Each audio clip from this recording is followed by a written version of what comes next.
On camera. Today's April 11th, 2016. We're at the Atlanta History Center in Atlanta, Georgia. We're honored to have with us today Mr. Randall L Hughes.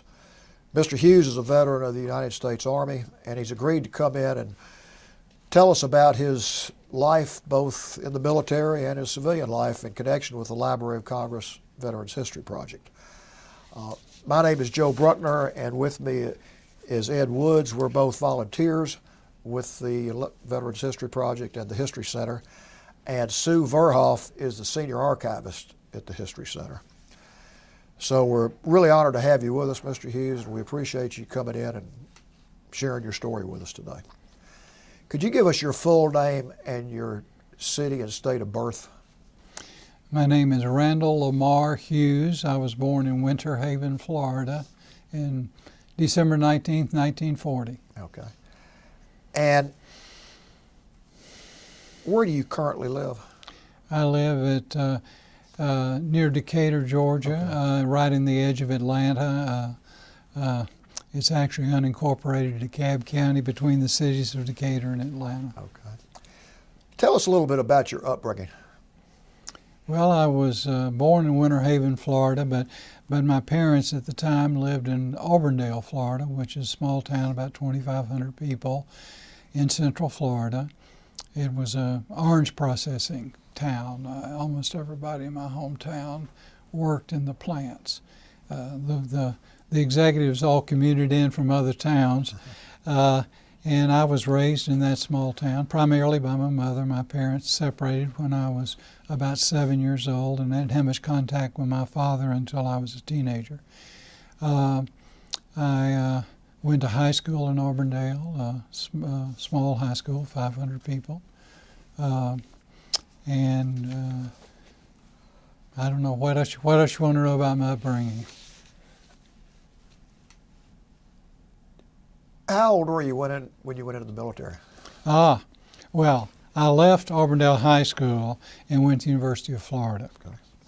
Okay. While at the University of Florida, I was required to take ROTC for the first 2 years I was there. And at the time there was a draft, and quite frankly it didn't make much sense not to do the final 2 years, because military service was pretty much a given, and if you could go in commissioned, it was an advantage, I thought.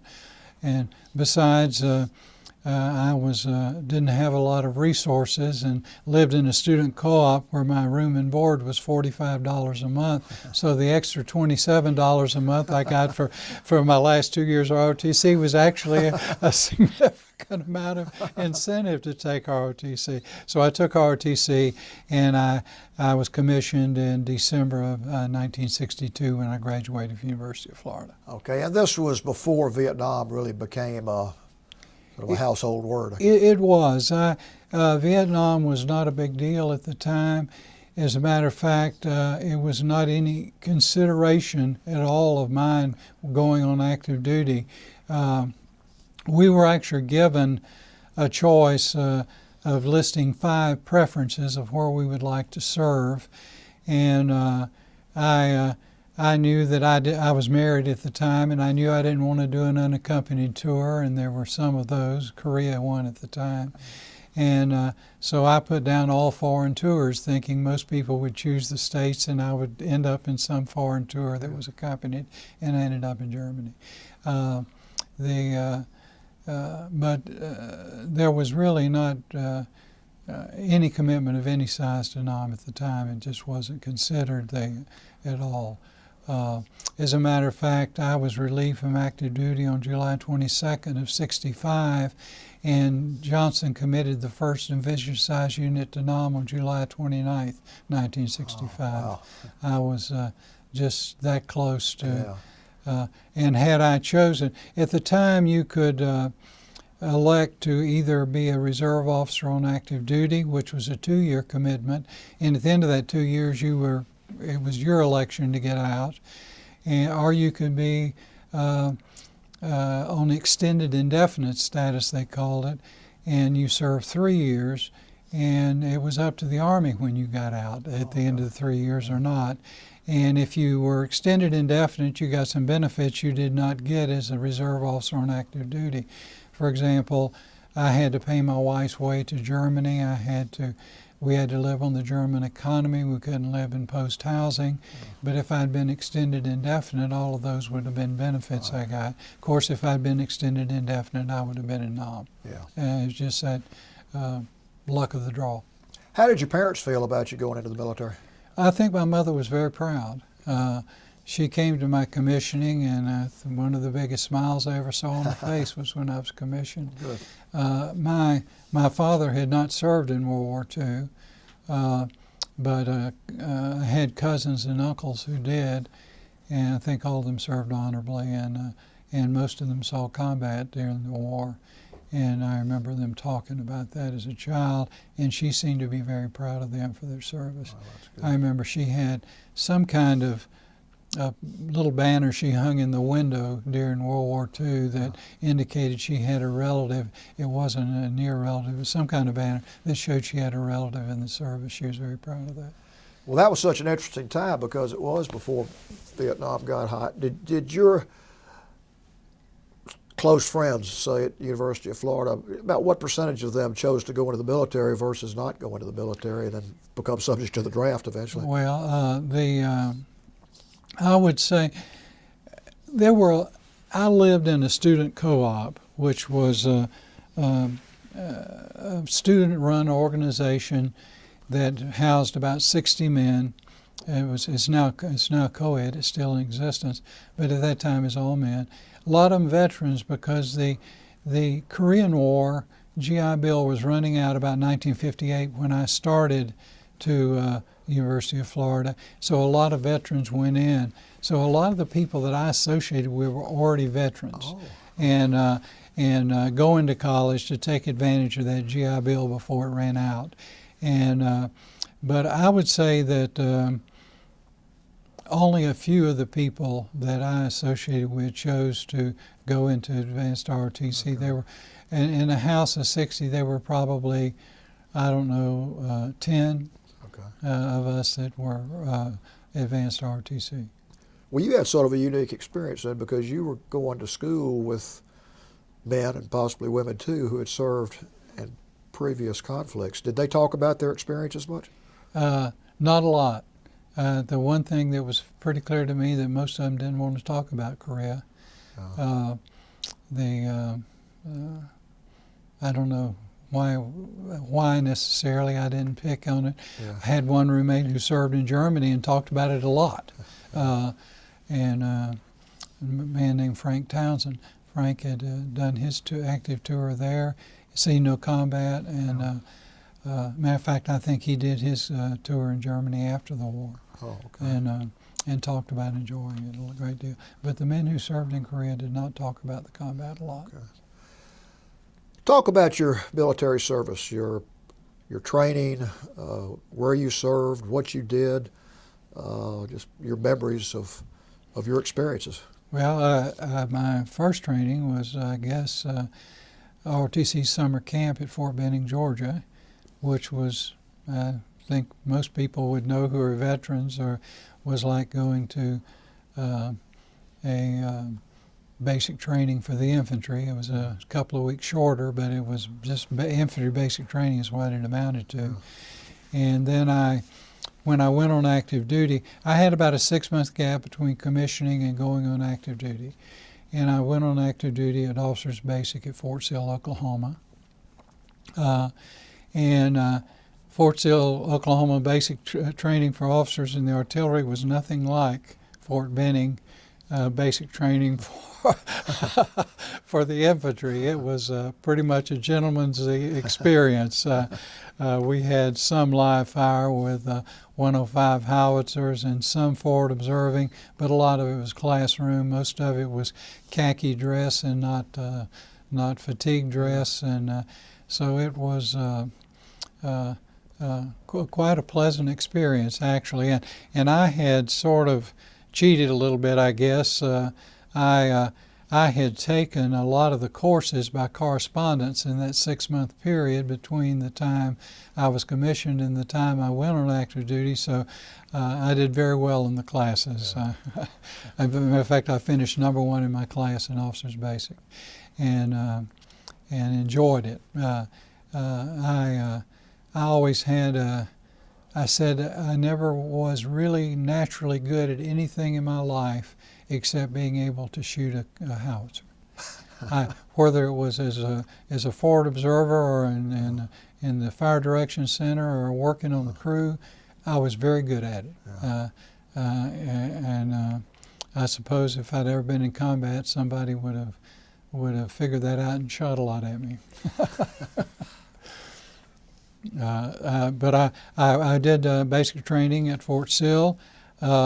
After Fort Sill, I was stationed in a little town called Zerndorf near Nuremberg in what was then West Germany, with a unit called the 2nd of the 16th Artillery. And your wife was with you then? My wife was with me. As a matter of fact, we had been married my final year of college, and we were married all the way through basic out in Fort Sill. And the 2nd of the 16th was a Honest John Rocket Battalion. All of my training to this point in time had been in howitzers, and all of a sudden I was in a rocket battalion with absolutely no background, never having even seen an Honest John rocket before I showed up at my unit in Germany. And this was at the time of the Cold War, and it was the Honest John rocket was a nuclear-capable weapon, so it was a time of considerable emphasis on units of this type. As a matter of fact, I arrived at the unit in August or early September of 1963, which was just about a year after the Cuban Missile Crisis. And most of the men and officers in the unit were present during the Cuban Missile Crisis. And they all told the story of showing up at work one day, being told to load up and head to the field, not call home, couldn't tell anybody where you're going, drove up to the Czechoslovakian border, put live rounds on the rail, and aimed on target and said, they said, you might not have thought we were close to war, but we sure thought that the balloon was going to go up. That's been kept pretty quiet publicly. Well, I had dinner this weekend ago with a law school classmate who was in the Air Force at the time of the Cuban Missile Crisis, and he was in the Intercontinental Ballistic Missile Service, and he said they elevated their weapons on target for over 2 weeks. It was a tense time, and we would go to Grafenwehr, which was the only range in Georgia in Germany where we could shoot our rockets, had sufficient size to shoot our rockets in practice. And it was close enough to the Czech border that you could hear the Czech forces or the Russian forces, whatever it was, on the other side of the border. You could hear their rounds firing. It was a very tense time. And I was with a very good unit. They were very capable of doing their mission and had very good officers to serve with. It was a great experience being in that unit. Now, I realize there may be some things you can't talk about, but I wondered about that. I had a top secret clearance, and I don't know when the statute of limitations runs. I suspect most of what I know is no longer classified. It's probably known by the whole world. What were your orders, realizing that everybody was on pins and needles right then as far as when you would actually fire those rockets? Well, the answer to that is when the orders came, and there were safety precautions in place to make sure that those did not happen. That did not happen, Okay. except when the appropriate orders came. As a matter of fact, I've always considered it an amazing thing that on both sides of the Iron Curtain, there were a bunch of 22, 23-year-old lieutenants like me in charge of some very powerful weapons, and not a one of them ever got fired in anger or by accident. Wow. Pretty amazing to It me. is. And I think it says as much for the Russian side as it did for the American side. I've always been impressed with that.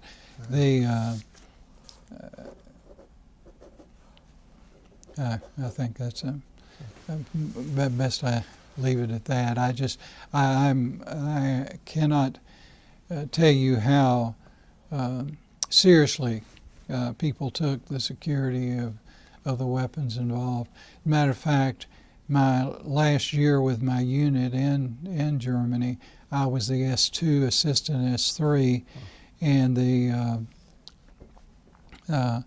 S2 was on the property receipt for our weapons. And the happiest day of my life was when I signed that property receipt over to the next guy taking over the ammunition storage area. Wow. Yeah. How long were you on that red alert, or however they referred to it then? How long were they? Approximately. I understand they were up there for a week or so. Okay. I wasn't there when that happened. Yeah. Now, that was before I arrived. But we were, we all the time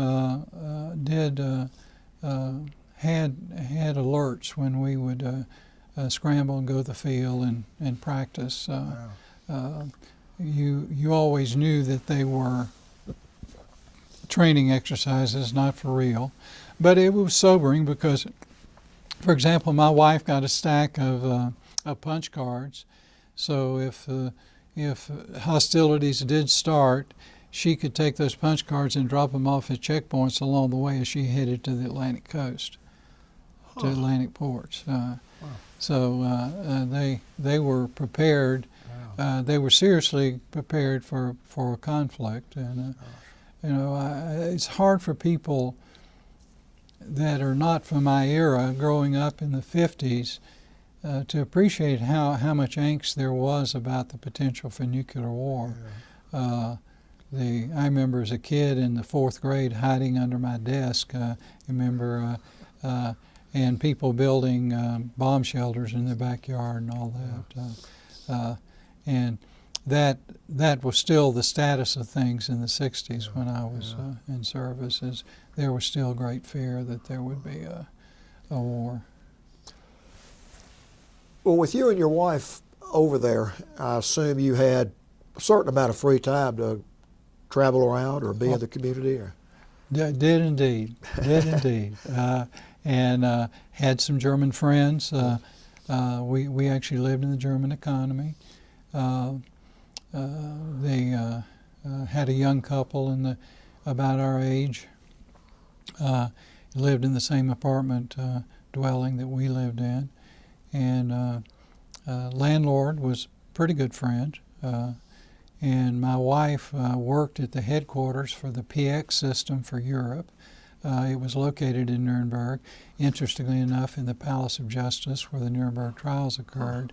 The U.S. Army went out of its way at the end of the war to, I guess, sort of rub it in by putting U.S. installations in major German land sites, like the place where they used to have the big marches and salute Hitler and all of that were baseball diamonds when I was there. And the Palace of Justice was head of the PX system, and the old Opera House was a U.S. Army movie theater. So that kind of thing just was still in place when we were there. Well, this wasn't too long after World War II. It was less than 20 years. Oh, yes, that's right. What can you tell us about what you saw or felt among the German people? Just, I mean, they were still recovering from this, and there were still ruins over there of buildings that had been bombed. Well, most everything had been rebuilt. I was in Cologne, and in Cologne there was a cathedral that was still being reconstructed that had been damaged by bombs, and they had deliberately left in West Berlin, Frauenkirche, which was a church right in the center of West Berlin. They had deliberately left it bombed out as a symbol. But Nuremberg, where we were, had been completely rebuilt. Germany showed almost no signs of war generally. They appeared to have a fairly prosperous economy. The people were very friendly to the U.S. military. Never, in the time I was there, did I ever have a single incident where I felt that there was some animosity toward Americans. There were a lot of German people employed on U.S. military bases. I never met a one of them who did not say they served on the Eastern Front, not the Western Front. Huh. They always fought the Russians, not the Americans. Yeah. And it was a good experience. Yeah. I had no. There was the ever-present fact of the Holocaust. My landlord was 45 years old at the end of the war, and he was in what we would call the National Guard, and he got called up right at the end of the war, and he said that he spent his time at the end of the war looking for some American to surrender to, that all he had was a 1915 French rifle, and he didn't want to face the Russians with that, so he was looking for an American to surrender to.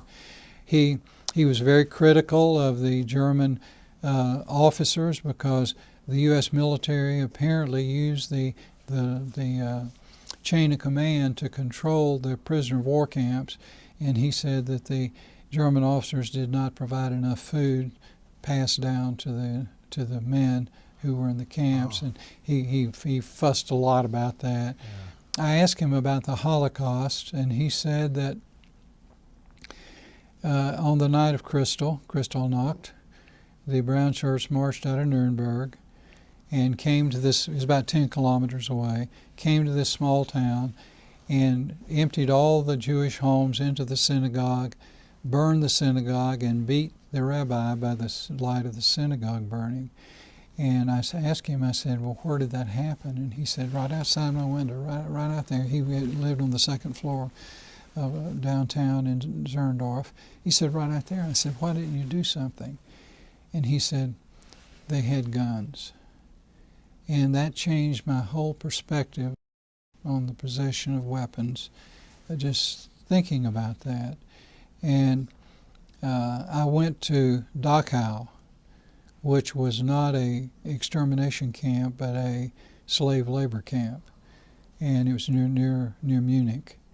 And it was one of the most moving experiences of my life. I was accompanied by Captain Abraham Kowarski, who was a battalion surgeon for our unit, and he was Jewish, first generation American immigrant, and his wife was Jewish. I think he was Polish and she was Russian immigrant, first generation immigrants, and Jewish. And he went with me. He and his wife went with me and my wife to Dachau, and it was one of the most moving experiences to see their reaction. She couldn't even get out of the car. She just sat in the car and cried.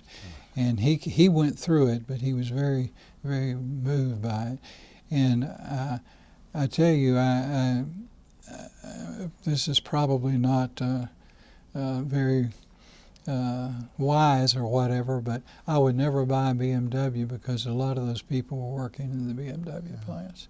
And they had computed just how much they had to feed them so that they could optimize return before they starved to death. And it was just a horrible experience. So that was the bad part of Germany. But the rest of Germany was great. The modern day West Germany was was prosperous, friendly, traveled a lot, saw a lot, and got a chance to. This was at a time when there were a little book called Europe on $5 a day, and my wife and I loaded up food in the back of our VW and toured Europe during my leave time. And most of the Germans at the time could not afford housing. While the economy had occurred, they could not afford hotels. They would stay in camping places. All over Europe, there were these camping places where for $1.25 a night you could park your car, set up your tent, and have 2 adults, and that's the way they traveled. And a lot of people would go down to a place like Barcelona in Spain and pitch a tent on the beach and be there for their whole month. Most of them got a month vacation, and so we traveled Europe by camping and. Saw most of Western Europe. Could not go into Eastern Europe because of my TS clearance. My wife was there on a U.S. passport, and the Army could not tell her she could not go into Eastern Europe. But my commanding officer called me in when we were going on our first vacation, first leave, and said, Randy, I hope she isn't planning to go into East Germany or Czechoslovakia, because if they got a hold of her, they could put pressure on you, and you have a TS clearance. I want you to tell her she shouldn't do that. And I explained to him he did not understand my relationship with my wife. I didn't tell her she couldn't do anything, but she chose not to do it anyway. We did go into East Berlin. Not East Berlin, West Berlin. Yeah. We went into West Berlin. At the time, the U.S. Army had rights to go across East Germany with a train once a day.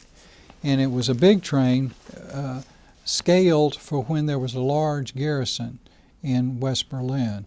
And the garrison had been considerably diminished by the time I was there. And so there were open cars, and all you had to do was ask for orders, and they would give you orders, and you could get a free train ride into West Berlin. So on Thanksgiving weekend of 1964, my wife and I took the train into West Berlin and spent the Thanksgiving weekend there, and that was the first anniversary of Kennedy's assassination. Oh. And it was amazing the impact that had on the West Germans. We went to Nuremberg Rathaus, which was where Kennedy delivered his Ich bin ein Berliner speech. And there were stone steps leading up. The Rathaus is the city hall.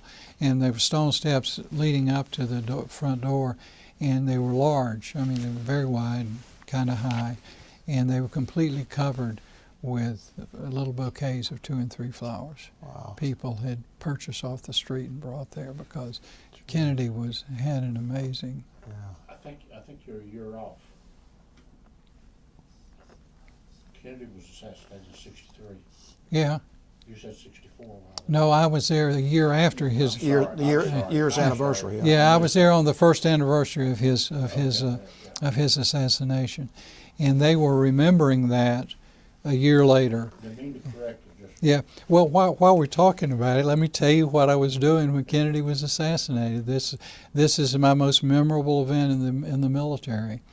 I remember I arrived late August, September of 1963 in Nuremberg, and within a month or so, I got orders to take command of a troop train at the Bahnhof, at the train station in Nuremberg, and deliver it to Bremerhaven.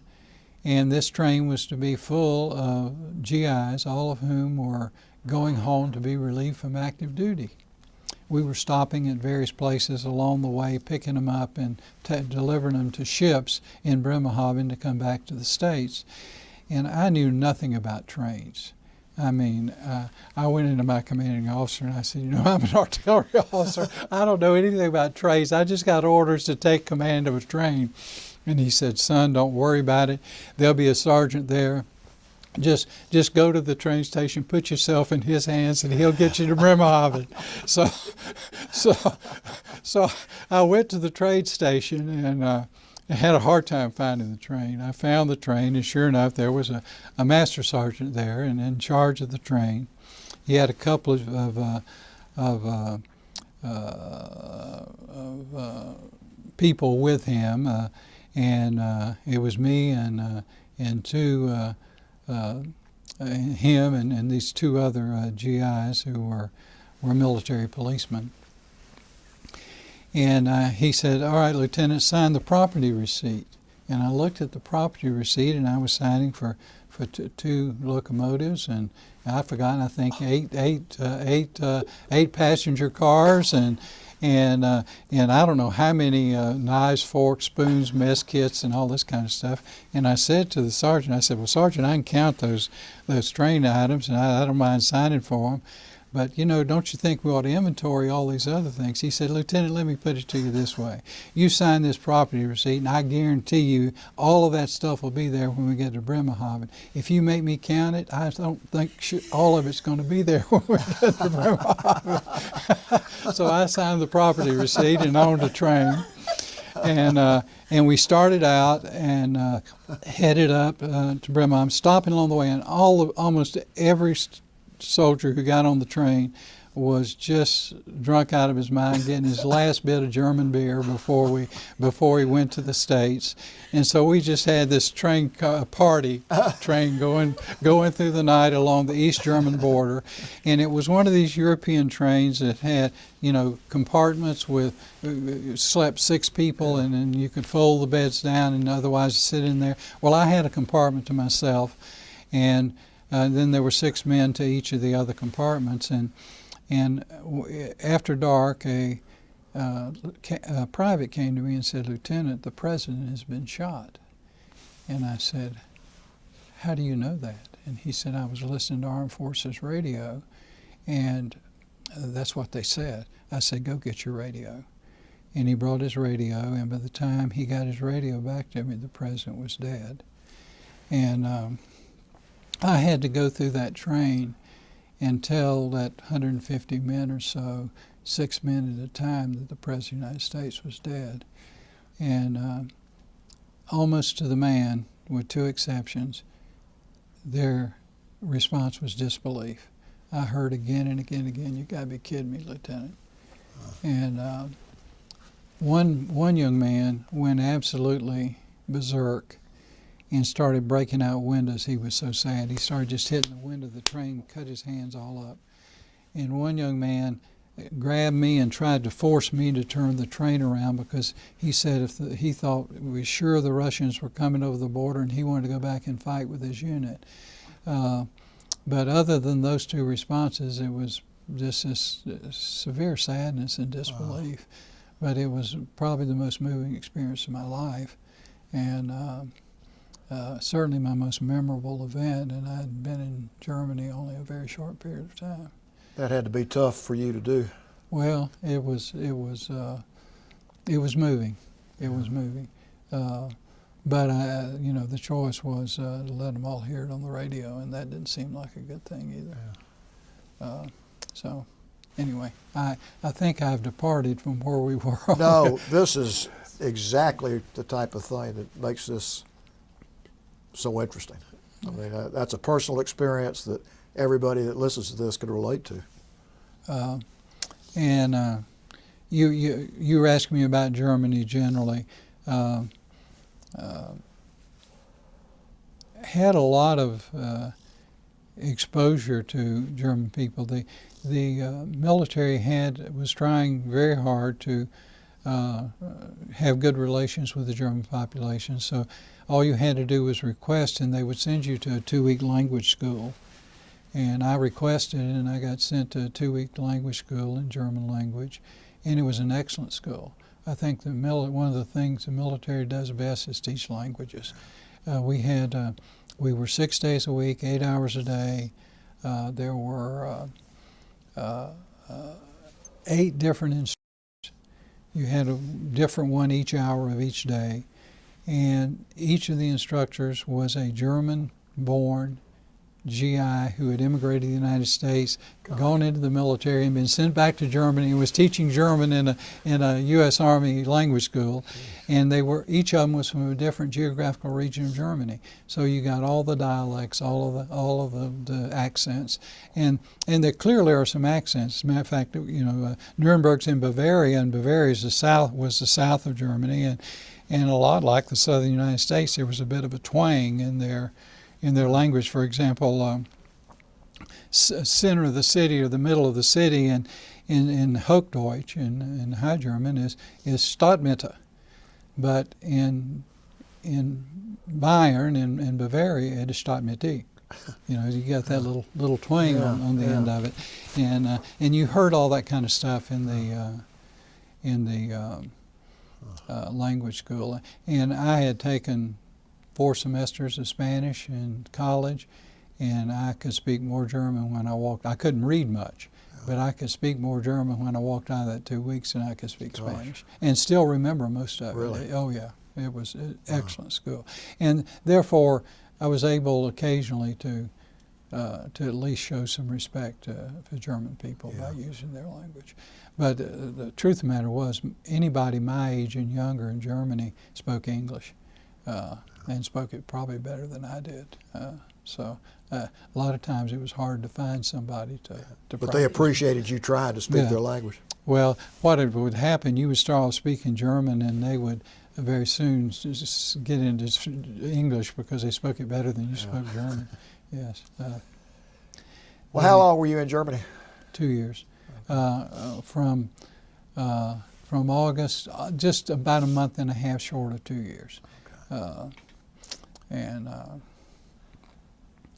during that time had a very, I thought, interesting variety of jobs, none of which related in any way to my training. When I got there, I was headquarters exec, headquarter battery exec, and also communications officer. As a matter of fact, my military occupational specialty was changed to communications at one point because these units had very special radio contact mechanisms to make sure they could always be reached by higher commanders, and so we had communications was a little bit more of a challenge for us than it was for some people.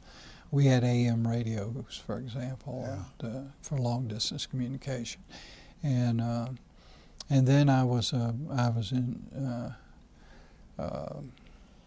a section leader.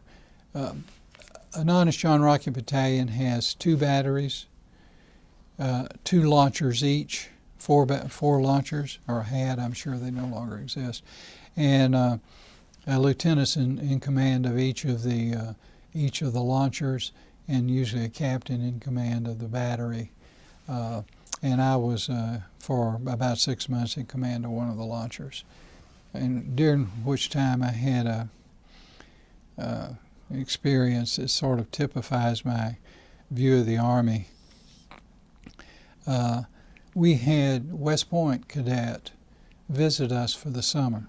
They did sort of an internship, so to speak, with active duty units during the summer when they were off from school at West Point.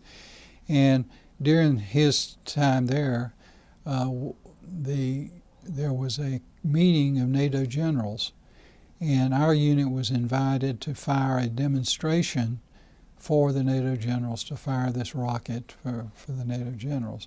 And I got called into the commander's office, and he said, "Lieutenant, I've selected your section to fire the demonstration for the NATO commanders. However, we're going to let the West Point cadet be in command of the section, and you're going to be the safety officer." Which meant he was going to get all the credit, and I had all the risk. So we went to shoot, and you need to know a little bit to appreciate this. You need to know a little bit about the Honest John rocket. The Honest John rocket, once it went off the rail, spun like a football to stabilize in flight. And it had big fins on the back of it. And if wind blew into those fins, it could cock the flight into the wind. It'd push the tail and make it fly into the wind. So two things you had to do. You had to make sure it was spinning so it was stabilized and resisted that. And the other thing you had to do was you had a wind set, which you put up at 50 feet, and it calculated a correction to be put on the firing instructions to account for any wind you had. Well, the little spin rockets were set off by the most primitive of devices. There was just a little rod that stuck off at the back end of the rocket, and there was a rod that stuck up straight up like this at the front end of the launcher, and when the tail end of the rocket went off the launcher, it knocked off that little rod at the back end and set off some spin rockets. It started spinning the rocket. Well, we went to shoot this demonstration, and I checked everything meticulously. All the settings on the rocket were correct. It was supposed to go off in the air, an air burst at the horizon for these generals to see. Of course, it was a dummy round. And we shot the thing, and I looked at it, and it looked awfully low. Awfully low. And I'm beginning to get a sick feeling that this thing is awfully low. And I then looked at the rail, and the rail was corkscrewed a little bit. And it was perfectly obvious that the spin rockets had gone off on the rail. And so the thing had been slowed down by bending this big metal rail that it sat on, and it was going at a much lower angle. And it plowed into the horizon instead of going off in an airburst. And I'm the safety officer. And I can just see the court-martial. I've already got it envisioned. And I got to looking around, and I found the knockoff switch that had been knocked off the end of the rocket, and it had one little deep, maybe a 1/16 of an inch deep line through it. Looked like the paint had been scratched off of it. And it was about halfway down the rail instead of being at the front of the rail. And I got to looking around, and there are straps that tie this rocket down when you're driving down the road with it on the rail. And they're held in place by a rod that has a Carta key in it. If you know what a Carta key is, it's just a very flexible thing. It fits through a hole in the rod. You can flay it out, and it keeps the rod from sliding out. And my sergeant had run out of Carta keys and put a 16-penny nail in place of that to hold this rod in place, and it was a 1/16 of an inch too long. And as this knockoff switch went over it, the nail knocked the knockoff switch off, and it went off. And we now had a nuclear-capable launcher out of service for more than a month, which required a report to highest headquarters in Europe. And there were people on that ridge. Fortunately, they weren't where the rocket hit. So it just everything in the world that could possibly be wrong. And you know what happened? Nothing. He was from West Point. My commander was from West Point, the exec officer from West Point, the next guy up the line was from West Point. Nothing ever happened. Nothing. I never heard a word about it. But on the other hand, 2 other times, we had things go missing in the unit. The S3 had lost his .45 caliber weapon. Some way he was out riding in a Jeep and apparently didn't have the flap down on the holster, and it fell out and it was gone and he couldn't find it. Well, they had criminal investigation investigators there looking for that .45, and he had to write reports and reply for endorsement just again and again and again. And somebody stole one of the wind sets, one of the little computers that computed the velocity of the wind correction for one of the units, and that had a criminal investigation and went on forever. But we had a nuclear-capable launcher out of work for a month, and nothing was ever said. So that was my view of the way the Army operates. You're bulletproof if you're a West Point graduate, right? Well, you certainly have some clout that I didn't think I had. Yes. That's a good story. I'm sorry it's so long. No, that's exactly the type of thing we want to hear. Where did you go after Germany? Well, I came back to the States and went to law school at Duke University. Oh. I had taken the law school admissions test before I went in. Matter of fact, I tried to get a deferment to go to law school. I was admitted to the University of Florida Law School and would have gone there if I'd gotten a deferment, but I didn't get the deferment. I had to go on active duty. And then that's another thing. Had I gotten a deferment, I also would have been a nom. Yeah. And so it was just the luck of the draw again that I didn't. So I got out. I was in Duke is in Durham, North Carolina, and I was in a reserve unit stationed in Raleigh. It was an 8-inch howitzer battalion, and served in that reserve unit the whole time I was in law school.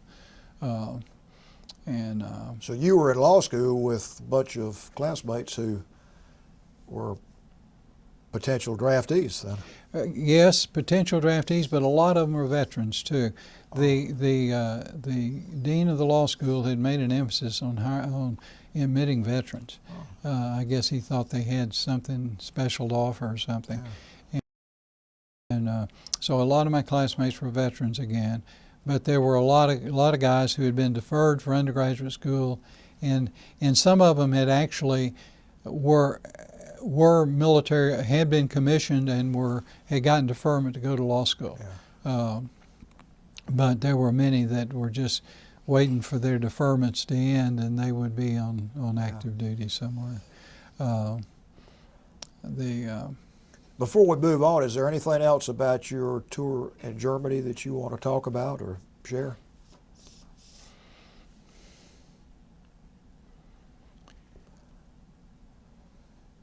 Well, nothing other than, again, I thought I was with a good unit. I had great confidence in the people I served with, had good commanders, and served with some of the best NCOs ever.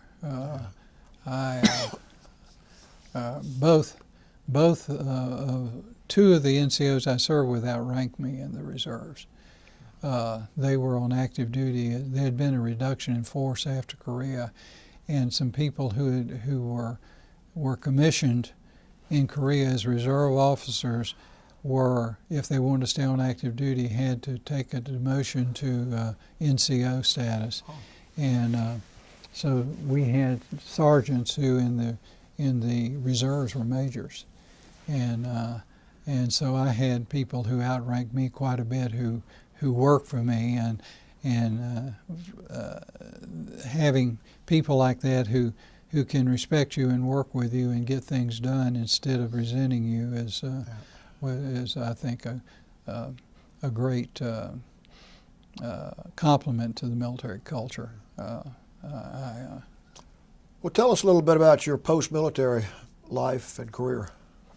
Well, my commander of my reserve unit offered me a job in Wilson, North Carolina, where he practiced law. My commander in the reserve unit was a lawyer, and I considered seriously going there. And my wife told me that I could go there if I wanted to, but didn't expect her to go with me. She didn't like Wilson.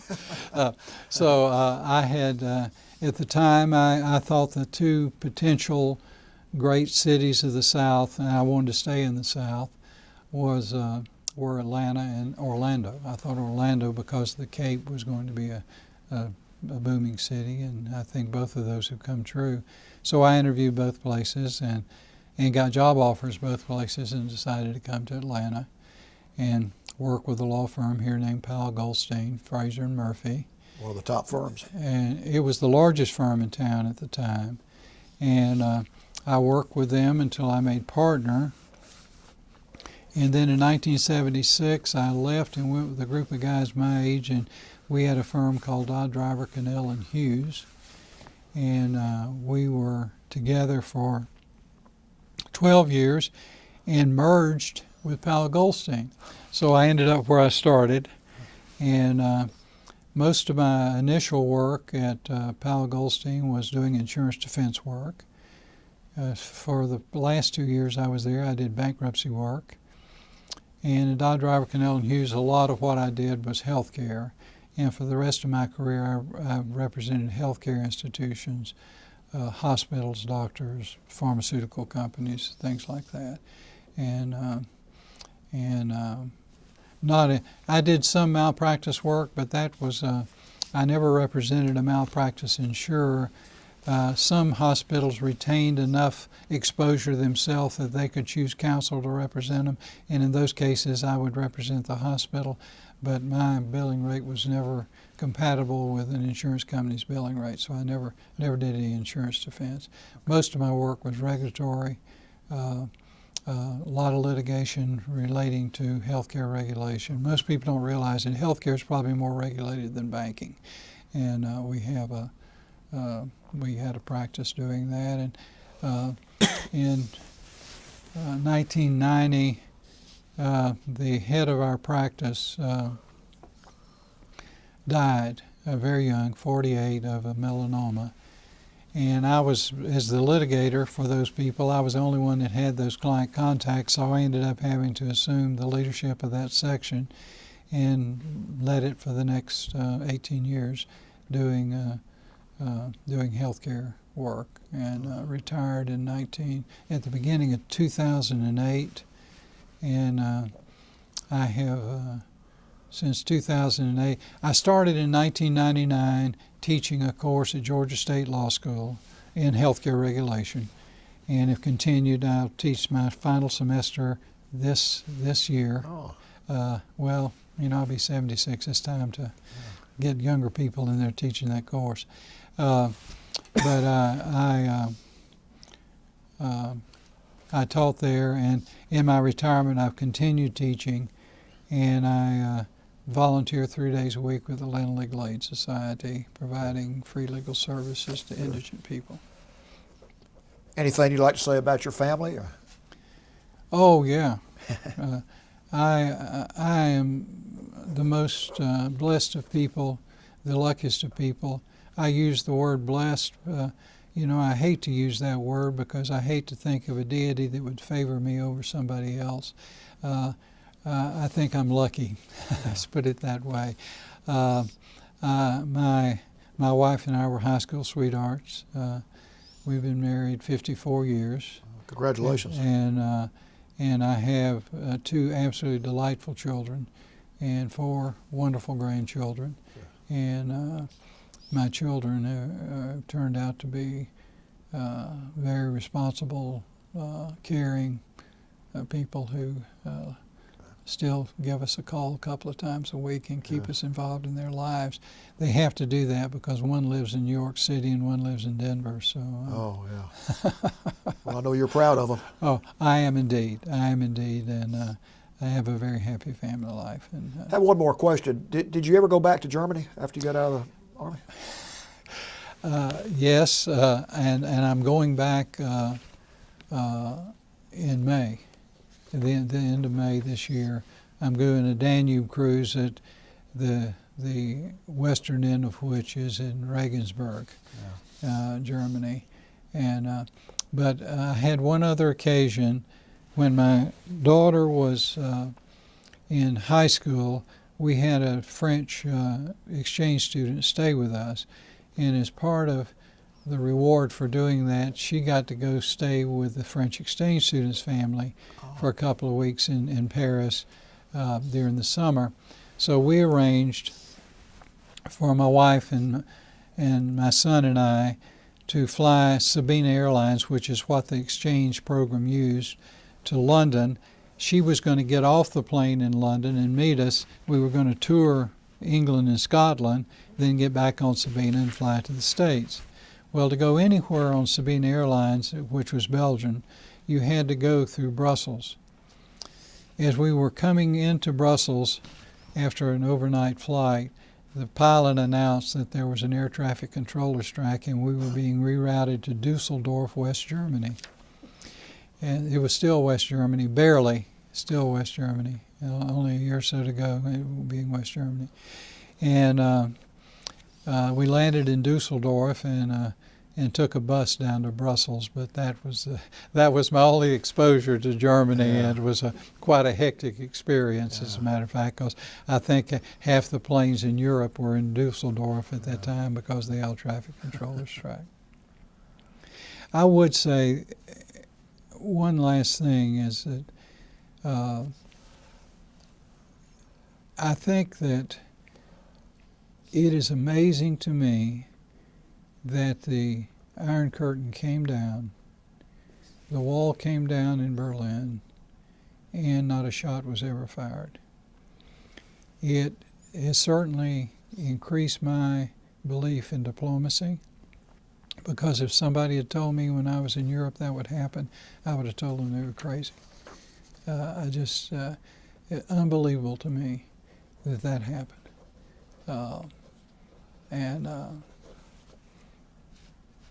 Just a remarkable end to a very stressful period. That's a great observation there. Oh, I thought about one other thing I wanted to get on this thing, and I think the current youth of this country, and to a large extent the business leadership of this country, don't give appropriate recognition to the military. I think that Vietnam, because so many people abused the draft system and got out of going to Nam, and so many people who did not have that kind of influence went to Nam, that the draft system will never come back. But because of the draft system, people of my generation almost all had military service. A large percentage had military service. And one of the things that I think you learned in the military service is that leadership is not about prerogative, it's about responsibility. And I look at leadership in the business world today, and I see leaders it being all about prerogative, individual prerogative, and not about responsibility. And the military is not that way. Now, there are some benefits to being an officer, and I got some privileges other people didn't get. But one of the first things I learned in ROTC was that when you're in the field, you eat last. If you run out of food, you don't eat. The men eat first. That idea of being responsible for people and for their welfare, and that you should not tell people what to do, but ask people how you can assist them in doing what they know they ought to do, is something that I learned in the military that I think a lot of people in business today could learn. That's well said. I want to give Sue and Ed a chance to ask any questions they may have before we finish. Do y'all have any questions at all? I can't think of anything off the top of my head. Well, is there anything else you'd like to say in summary or in closing? No, I think I've run on enough. Well, this has been a fascinating discussion for me, I know, because your experience serving in Germany during the Cold War, particularly during the time you discussed, is something we really don't read too much about or hear too much about anymore. And you did a wonderful job of talking about the stress and the tense situation that you faced and the world faced at the time. And we're glad we had responsible people like you making some of these decisions. Well, not just me. I mean, it was all of those young people that were on the front lines back then were very responsible on both sides. And I think I can't overemphasize that, on both sides. And you've done a wonderful job just talking about your career and your family, and you've got a lot to be proud of. And thank you so much for coming here and talking to us today, and thank you for your service. Well, I enjoyed it. Thank you for yours. Thank you. Thank you. Thank you.